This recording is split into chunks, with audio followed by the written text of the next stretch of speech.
Hello বন্ধুরা, welcome back to my DS blog channel. সবাই কেমন আছো? সবাই খুব ভালো আছো। ভিডিওটা শুরু করার আগে লাইক, কমেন্ট, শেয়ার অবশ্যই করে দিও, আর সাবস্ক্রাইব করতে কিন্তু ভুলো না। তো চলো ভিডিওটা শুরু করা যাক।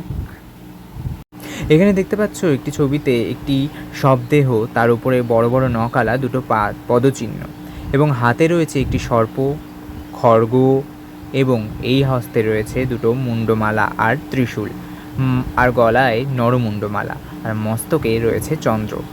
দেবী বড়ই ভীষণা ও ভয়ঙ্করী লাগছে, তাই না? এই দেবীর নাম চামুণ্ডা।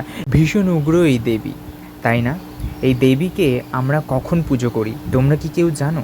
এই দেবীর নাম কি তোমরা কি কেউ জানো? আমি বলছি, এই দেবীর নাম তোমরা সকলেই শুনেছ, দেবী চামুণ্ডা। তবে দেবী চামুণ্ডা ঠিক কি এরকমই দেখতে? হ্যাঁ, দেবী চামুণ্ডা ঠিক এরকমই দেখতে। নির্বস্ত্র, গলায় মুন্ডমালা, আর পরনে একটাই শুধু বাঘের ছাল, আর হাতে রয়েছে দুটো অসুর মুণ্ড। এই দুই অসুরই হচ্ছে চণ্ড, একটা রয়েছে মুণ্ড। এই চণ্ড মুণ্ডকে বধ করে এই দেবী চামুণ্ডা রূপে পরিচিত হয়েছে, আর তিনি শ্মশানে একটি মৃতদেহর ওপরেই বিরাজমান। তোমরা কি জানো এই দেবীর পূজা কখন হয়?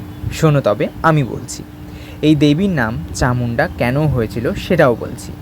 এই দেবী অন্য কোনো দেবী নন, ইনি মা দুর্গারই এক রূপ। মা দুর্গা যখন চণ্ড মুণ্ড এক অসুরকে বধ করেন, তখনই তার নাম হয় দেবী চামুণ্ডা। আর এই দেবীর পুজো হয় এই সন্ধিক্ষণে, মানে দুর্গা পূজার সন্ধি পুজোর সময় এই দেবীর পুজো হয়।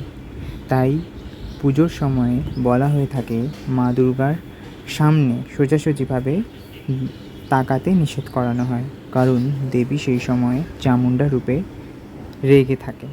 তাই এই দেবীর পুজো এইভাবেই প্রচলন হয়েছে।